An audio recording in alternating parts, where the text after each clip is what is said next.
Assalamualaikum warahmatullahi wabarakatuh.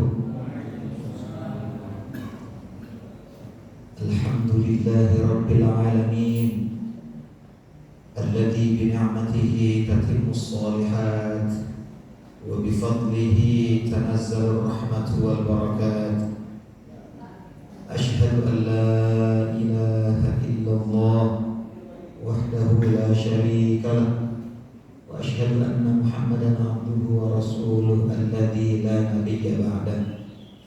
Allahumma fasholli wa sallim wa barik ala hadzal nabiyyil karim wa ala alihi wa sahbatihi ajma'in. Amma ba'd. A'udzu billahi minasy syaithanir rajim. Bismillahirrahmanirrahim. Ya ayyuhalladzina amanu taqullaha haqqa tuqatih wa la tamutunna illa wa antum muslimun. Shadaqallahul azim. Ma'asyiral mu'minin, hadirin, bapak-bapak, ibu-ibu jamaah salat subuh Masjid Al-Fawzi yang dimuliakan dan dirahmati Allah tabaraka wa taala. Alhamdulillah, senantiasa kita bersyukur kepada Allah tabaraka wa taala atas genap nikmat dan karunia yang diberikan kepada kita semua, sehingga kita mampu melaksanakan kewajiban kita beribadah kepada Allah tabaraka wa taala. Semoga Allah tabaraka wa taala menerima semua amal ibadah kita dan menjadikannya sebagai pemberat timbangan amal saleh di yaumil hisab. Amin ya mujibas sa'ilin. Salawat beriring salam kita sampaikan kepada suri teladan kita, kekasih Allah baginda Nabi Muhammad sallallahu alaihi wa ala alihi wa ashabihi wa baraka wasallam, dan seterusnya kepada kita umat beliau sallallahu alaihi wasallam sampai akhir zaman. Amin ya mujibas sa'ilin. Hadirin bapak-bapak, ibu-ibu yang dimuliakan Allah Subhanahu wa taala, Allah Subhanahu wa taala memberikan kita banyak kenikmatan, banyak kebaikan. Salah satunya adalah kesempatan untuk beribadah kepada Allah. Karena semakin luas kesempatan orang beriman untuk beribadah kepada Allah, berarti semakin banyak kesempatan berbuat baik yang Allah berikan kepada kita. Sebaliknya, ketika kesempatan beribadah itu tertutup, berarti Allah Subhanahu wa taala marah kepada kita. Kalau pagi hari ini terbuka luas bagi kita untuk memperbanyak ibadah, maka artinya Allah sayang kepada kita. Allah bukakan kesempatan kita untuk banyak beribadah kepada-Nya. Hari ini adalah di antara hari-hari yang sangat mulia di sisi Allah kalau kita isi dengan amal saleh. Karena hari ini adalah hari Arafah, tanggal 9 Dzulhijjah. Ma min ayyamin al-'amalu shalihu fiha ahabbu ila Allah min hadhihi al-ayyam al-'ashr. Kata baginda Nabi sallallahu alaihi wasallam, tidak ada hari-hari yang kalau hari-hari itu diisi dengan amal soleh oleh hamba manapun, amal soleh itu nilainya sangat mulia di sisi Allah Subhanahu wa taala, dan tidak ada yang mengalahkan nilai amal solehnya, yaitu ketika dilaksanakan di 10 hari pertama bulan Dzulhijjah. Sekarang tanggal 9 Dzulhijjah, berarti termasuk 10 hari pertama bulan Dzulhijjah. Jadi sholat subuh kita pada hari ini sama dengan sholat subuh kita di bulan yang lalu, tetapi nilainya berbeda karena sekarang berada di hari ke-9 bulan Dzulhijjah yang masuk dalam kategori hadis itu. Amal soleh apapun yang kita kerjakan, apapun, sholat, puasa, infak, sedekah, amal soleh, itu nilainya berlipat-lipat ganda, jauh lebih mulia di sisi Allah ketimbang amal soleh yang dilakukan di luar itu. Para sahabat bertanya, walal jihadu fisabilillah ya Rasulullah, tidak juga jihad fisabilillah? Jihad fisabilillah yang pahalanya besar itu, yang mulia itu, gak bisa juga mengalahkan pahala amal soleh di hari ini? Kata Nabi SAW, walal jihadu fisabilillah, iya, jihad juga gak bisa mengalahkan. Illa rajulun, kecuali orang kharaja bimalihi wa nafsihi, yang keluar berjihad di jalan Allah membawa dirinya, semua potensinya, hartanya dibawa semua untuk ikut jihad. Tsumma lam yarji', kemudian dia tidak kembali lagi ke rumahnya dengan hartanya maupun dengan jiwanya. Artinya dia mati syahid di jalan Allah Subhanahu wa taala, baru itu yang bisa mengalahkan pahala mauzoli di hari-hari. Jadi ini luar biasa sekali hari-hari ini ya untuk kita beramal soleh. Bagi orang yang melaksanakan ibadah haji ke Baitullah hari ini atau tanggal 9 Dzulhijjah ini dilakukan prosesi rukun haji yang utama, yaitu melaksanakan wukuf di padang Arafah. Tetapi bagi yang tidak haji, baik di tanah suci maupun di negeri-negeri muslim yang lain yang bukan tanah suci, maka kewajibannya bukan wukuf, tetapi sunnah bagi dia untuk melaksanakan puasa hari Arafah. Dan keutamaan puasa hari Arafah adalah menghapuskan dosa as-sanah allati ba'daha was-sanah allati qablaha, 2 tahun. Ya, setahun sebelumnya dan setahun sesudah puasa Arafah. Cuma mungkin orang berpendapat, berasumsi bahwa hari Arafah itu adalah hari wukuf. Jawabannya bisa iya, bisa tidak. Kenapa? Karena hari Arafah, istilah hari Arafah bahasa nabinya Yaum Arafah, itu sudah disebut Nabi jauh-jauh hari. Bahkan hadis puasa Yaum Arafah, puasa hari Arafah tanggal 9 Dzulhijjah, itu sudah disebutkan sebelum syariat wukuf di Arafah bagi jamaah haji. Kenapa? Wukuf di Arafah bagi jamaah haji baru disyariatkan setelahnya. Disitulah, di momen itulah baginda kita Nabi Muhammad Sallallahu Alaihi Wasallam mencontohkan haji, manasik haji sebagaimana yang kita rasakan sekarang ini, yaitu ada wukuf di Arafah. Itu adalah satu-satunya haji Nabi SAW. Haji pertama beliau sekaligus haji terakhir beliau, yang disebut dengan Hajjatul Wada, haji wada Nabi SAW, di mana di situ ada wukuf di Arafah. Sebelumnya tidak ada. Jadi tanggal 9 Dzulhijjah yang Nabi sebut dengan istilah Yaum Arafah, hari Arafah, sebenarnya sudah ada sebelum syariat wukuf di Arafah. Sekarang ada syariat wukuf di Arafah, bagi yang haji tidak disunahkan untuk berpuasa, tetapi wukuf di Arafah.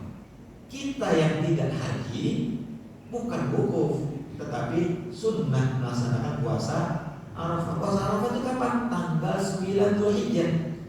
9 Dzulhijjah itu kapan? Di negeri kita Indonesia sudah ditetapkan tanggal 9 itu kan mengikut tanggal 8, 7, 6, tanggal 1-nya ya. Tanggal 1-nya sudah ditetapkan dalam sidang Itsbar Kementerian Agama, sudah ditetapkan tanggal 1 itu, tanggal 1 Dzulhijjah tahun 1445 ini adalah bertepatan dengan tanggal 8 Juni 2004. Hitung aja, 8, 9, 10, 11, 12, 13, 14, 15, 16.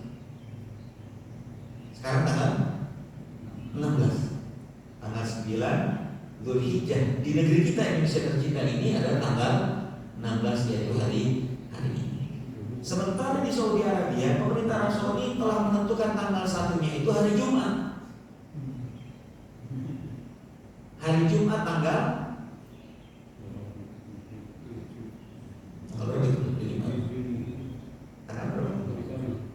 ya 7, 8, 9, 10, 11, 12, 13, 14, 15.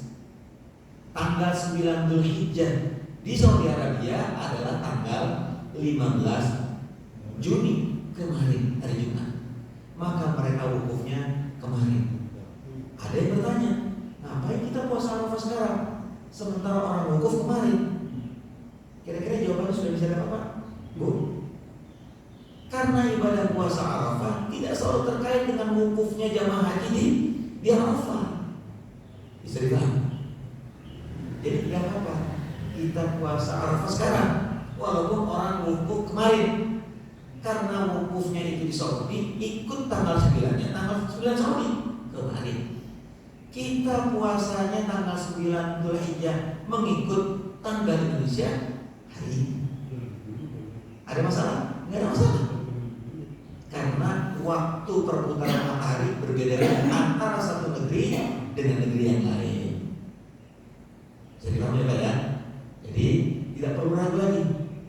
Kita sahur sekarang, insya Allah sudah benar, karena pemerintah kita melalui Kementerian Agama sudah menetapkan bahwa tanggal 1 Dzulhijjah itu tanggal 8 Juni. Jadi sekarang insya Allah tanggal 9 Dzulhijjah sunnah bagi kita melaksanakan puasa Arafah.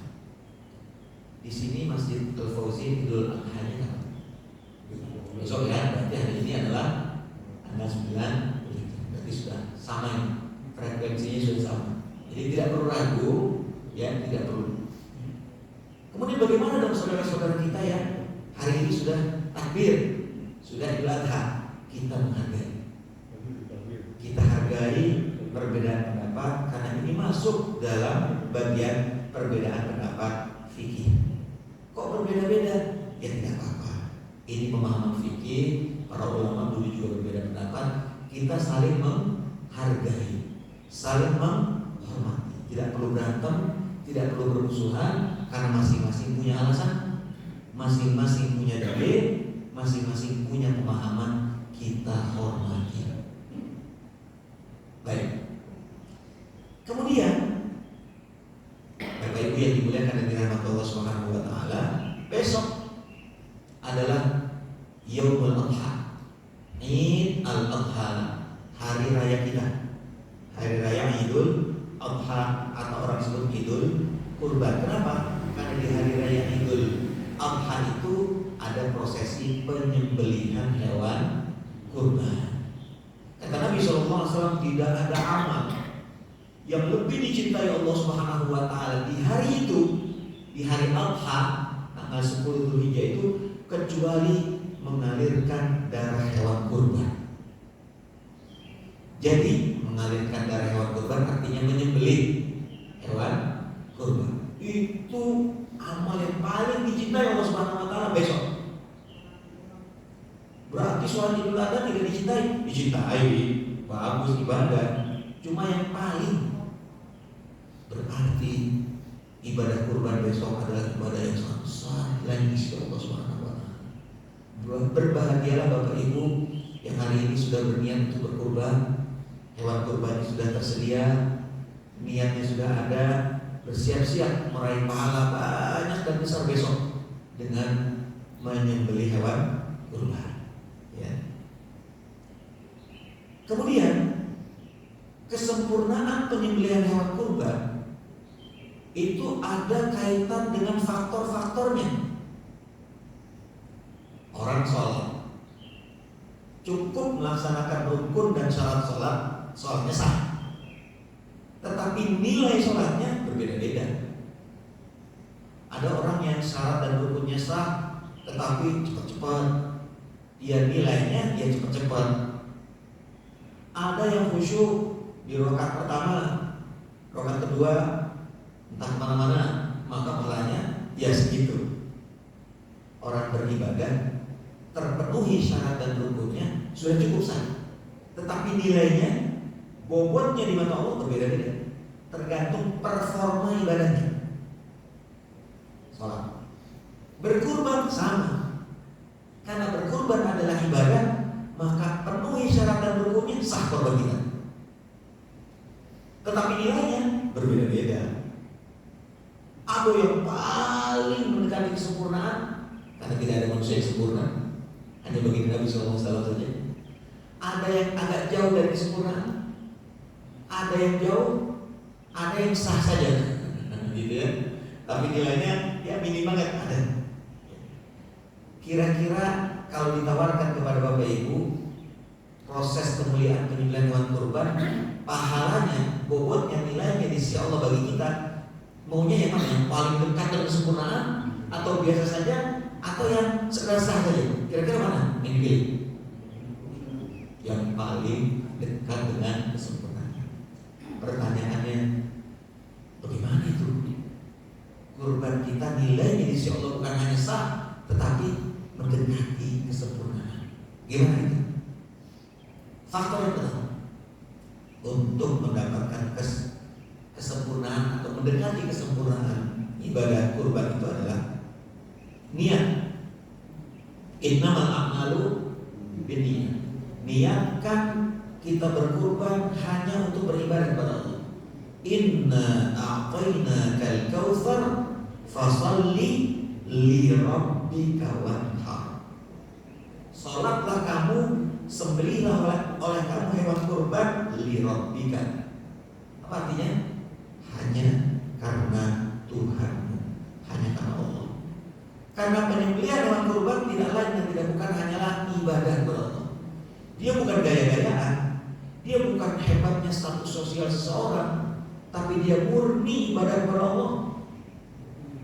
Kenapa? Allah tidak butuh daging hewan kurban, Allah tidak butuh darah hewan kurban. Kata Allah Subhanahu wa taala, "La yanalallaha luhumuha wala dima'uha walakin yanaluhu taqwa minkum." Tidak akan sampai itu darah dan daging hewan kurban kepada Allah, tidak akan sampai karena Allah tak butuh itu. Tetapi yang sampai kepada Allah adalah nilai ketakwaan orang yang berkurban karena Allah. Jadi kita kurban kambing, kita kurban domba, kita kurban patungan sapi. Itu bukan karena sapinya, dong patungan sapi, patungan kambing harganya 100 juta. Ini ya bilangnya lebih hebat lah, apalagi cuma 20 juta. Wah, ada apa-apanya. Bukan itu kemuliaan seseorang berkurban. Bisa gak yang patungan cuma 21 juta ternyata nilainya di sisi Allah jauh lebih baik, berlipat ganda daripada yang 100 juta? Bisa gak? Bisa. Kalau niatnya murni karena Allah, niatnya takwa karena Allah, itulah dia menjadi faktor pertama mendekati pahala kesempurnaan berkurban. Yang kedua, mendekati pahala kesempurnaan dalam berkurban selain niat adalah mengikuti syariat-syariat yang terkait dengannya. Syariat-syariat yang terkait dengan kurban apa saja? Yang pertama, hewan kurbannya. Hewan kurbannya adalah tidak setiap hewan itu bisa dikurbankan, tidak. Yang bisa dikurbankan satu, hewan-hewan yang halal secara zatnya di dalam syariat Islam. Contoh, kambing, domba, sapi, kerbau, unta, zatnya memang halal. Khinzir, maaf ya, khinzir halal. Khinzir apa tau Pak? Bu, BABI. Khinzir bisa dijadikan hewan kurban. Kenapa? Zatnya haram. Zatnya khinzir itu haram. Innama harrama alaikumul maitata wad dama wa lahmal khinzir. Allah haramkan bangkai, Allah haramkan darah yang mengalir, dan Allah haramkan khinzir. Jadi zatnya khinzir itu sudah haram, jadi tidak bisa. Terus bagaimana binatang-binatang, hewan-hewan yang halal secara zat tapi tidak disebutkan masuk dalam kurban, seperti ayam, seperti kuda, seperti jerapah, seperti badak, seperti apa lagi? Ya, maka itu pun tidak bisa. Kenapa? Tidak dimasukkan ke dalam hewan-hewan yang boleh dikurbankan. Ya, jadi harus hewan yang ditentukan sebagai hewan kurban. Domba, kambing, sapi, kerbau, unta. Ya, rusa halal tapi tidak bisa. Ya, tidak termasuk hewan yang bisa menjadi hewan hewan kurban. Ya. Halal tapi tidak bisa menjadi hewan kurban. Ini ketentuannya. Pertama, harus sesuai dengan syariat Islam. Ketentuan kedua yang harus sesuai dengan syariat Islam adalah waktunya. Waktu penyembelihannya. Kapan waktu penyembelihannya? 10, 11, 12, dan 13 Zulhijjah. Konteks Indonesia 17, 18, 19, 20 Juni 2024. Hari-hari itulah kita boleh menyembelih hewan kurban dan nilainya kurban di sisi Allah Subhanahu wa taala. Di sini ada penyembelihan hewan kurban, Pak? Ada. Hewan kurban sudah sampai? Belum. Hari ini ya, hari ini. Hari ini nanti sampai. Kemudian, besok sibuk hari Senin. Ya, mendingan kita potong saja biar dibagikan lebih cepat, lebih baik. Ikan sepat, ikan atau lebih baik. Oke. Bismillah, Allahu Akbar. Sembelih hari ini, kita datang sembelih. Halal nggak tuh yang kita sembelih? Halal. Tapi nilainya kurban tidak? Tidak. Kenapa? Belum waktunya. Sembelih tanggal 10, sembelih tanggal 11, sembelih tanggal 12, sembelih tanggal 13 sampai tanggal 20 Juni. Masih ada sisanya nih. Sekarang tak sempat. Besok aja. Tanggal 21-nya kita sembelih. Bismillahirrahmanirrahim. Halal baginya? Halal. Nilainya kurban? Bukan, karena sudah kelewat. Jadi faktor berikutnya sesuai dengan hukum syar'i, dia harus disembelih di waktu-waktu yang sudah ditetapkan untuk menyembelih. 10, 11, 12, dan 13 saja. Faktor syariat ketiga yang menentukan kesempurnaan atau mendekati kesempurnaan pahala kurban adalah kepastian sembelihan halal. Bagaimana memastikan kesembelihan halal? Memastikan kehalalan sembelih. Ya. Yang pertama adalah faktor si penyembelih, faktor juru sembelih, istilah peternakannya, juru sembelih. Maka setiap orang bisa jadi juru sembelih, tapi yang kita inginkan adalah hanya juru sembelih halal, disingkat juliha. Juru sembelih halal. Maka yang harus kita pastikan, juru sembelih hewan kurban kita harus tahu sembelih halal. Dia harus juliha. Dia harus jadi juru sembelih halal, dan syarat-syaratnya ada supaya sembelihan kita insya Allah halal, insya Allah asuh, aman, sehat, utuh, halal. Asuh. Kenapa? Karena penyembelihan hewan kurban mungkin terjadi kecelakaan, alhamdulillah dari. Ya kan ada banyak. Lalu penyembelih ditendang sapi ada. Lalu penyembelih sudah berdarah-darah, bangun lagi sapi. Sembelih kambing sudah berdarah, bangun lagi, lari kambing. Dikejar-kejar jatuh orang. Jadi. Betul. Makanya penyembelihan harus aman. Gimana caranya? Itu harus ada ilmunya. Kami dari komunitas dakwah sembelih halal, ada di Depok, ada di Jakarta Timur, di mana-mana ada colok, ginilah, ya, memberikan pelatihan bagaimana cara penyembelihan hewan kurban dengan asuh, aman, sehat, utuh, dan halal. Kalau tahun ini BKM Masjid Al-Fawzi menginginkan pelatihan, kami siap, tapi mungkin udah mendek waktunya. Tinggal besok, mungkin tahun depan bisa kita buat semacam pelatihan untuk BKM, terutama panitia, supaya tahu. Kenapa tahu? Karena mendapatkan amanah dari mudhohi untuk melakukan penyembelihan halal, kan gitu. Amanah dititipkan kan? Makanya pelaksanaan harus serius. sehingga tahu bagaimana pengurusan hewan kurban itu dengan asuh, aman seperti tadi. Yang kedua S, sehat. Jangan sampai daging yang disembelih baru juga disembelih besok udah bau atau besok sudah nggak enak. Kenapa?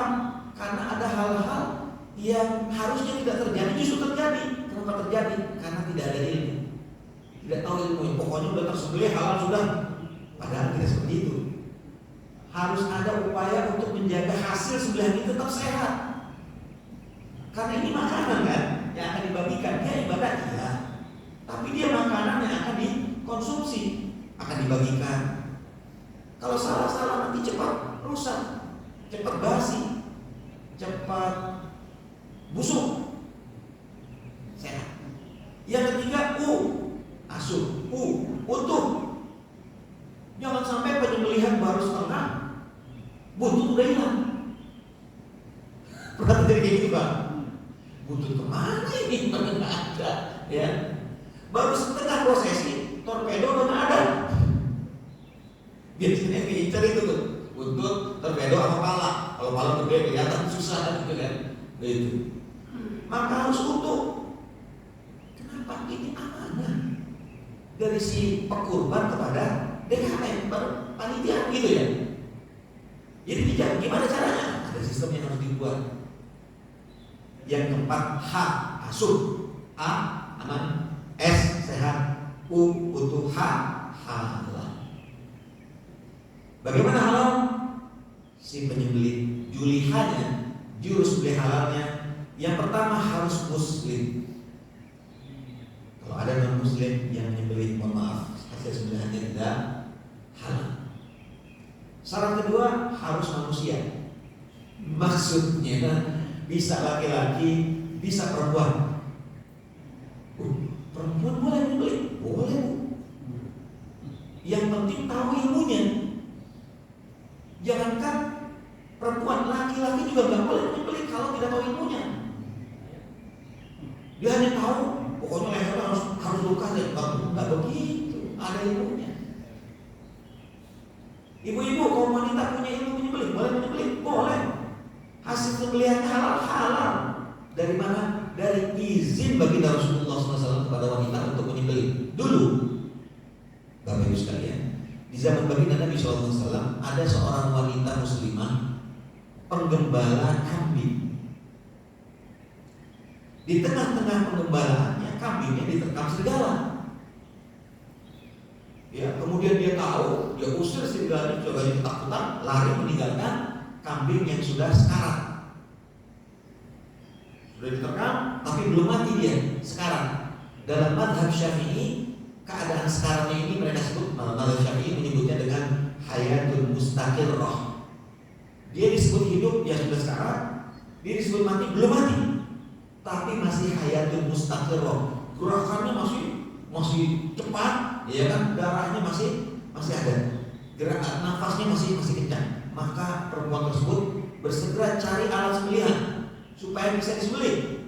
Karena kalau mati dengan terkaman, maka dia dibangkai. Kalau bangkai hukumnya haram. Dicari nggak ada, adanya batu. Dicari batu yang paling tajam, ambil batu yang paling tajam, kemudian diambil, langsung Bismillahirrahmanirrahim, disembelih. Dan tersembelihlah kambing atau domba yang diterkam tadi, sehingga keluar darahnya dengan banyak, sempurna, lalu mati karena sembelih. Dilaporkan kepada baginda Nabi SAW, ya Rasulullah, ini kambing yang saya sembelih halal atau enggak, boleh dimakan atau enggak? Maka disebutkan dalam riwayat tersebut, fa'amara bi'akliha, Rasulullah membolehkan hasil sembelihan wanita tersebut untuk dimakan. Berarti halal. Sembelih pakai batu yang tajam boleh, yang menyembelih wanita boleh, halal. Nah, memang zaman sekarang ada Ustaz, wanita yang menyembelih ada, dia belajar dan dia menyembelih. Gitu. Kalau wanita saja berani menyembelih, maka laki-laki harus lebih berani lah. Kalau laki-laki nggak bisa menyembelih, nanti dikasih androk. Kenapa nggak berani?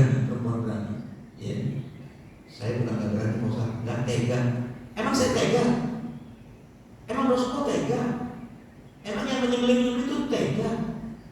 Menyembelih hewan kurban bukan masalah tega nggak tega, tapi ini masalah ibadah. Fasholli li rabbika wanhar. Salatlah engkau karena Allah, bukan karena takut dicela orang, karena Allah. Sembelihlah hewan kurban itu karena Allah, bukan karena nggak tega atau karena kejam, bukan karena ibadah. Siapa yang memerintahkan? Allah. Makanya dulu Nabiullah Ibrahim diperintahkan untuk menyembelih hewan kurban, bukan hewannya dulu, anaknya dulu. Coba kalau Nabi Ibrahim alaihissalam waktu itu kasihanan yang didahulukan, terjadi apa itu? Gak bakalan terjadi. Anak siapa yang tega? Tapi karena ini perintah Allah dilaksanakan dan Allah nggak tahu. Bukan itu yang menjadi tujuan penyembelihan, tapi tujuan penyembelihan adalah untuk beribadah kepada Allah. Makanya langsung diganti itu. Nabi Ismail langsung diganti dengan kibas. Kenapa? Tujuannya bukan untuk menyakiti. Tujuannya bukan untuk sekedar mematikan, tetapi untuk ibadah kepada Allah. Itu yang dilihat. Jadi bukan masalah tega dan gak tega, tetapi ini ibadah kepada Allah Subhanahu wa Ta'ala.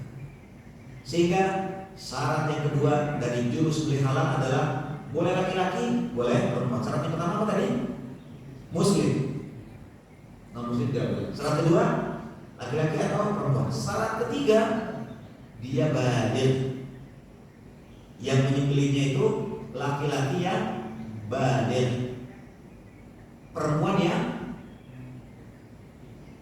kalau perempuan sudah ya, laki-laki baligh, perempuan.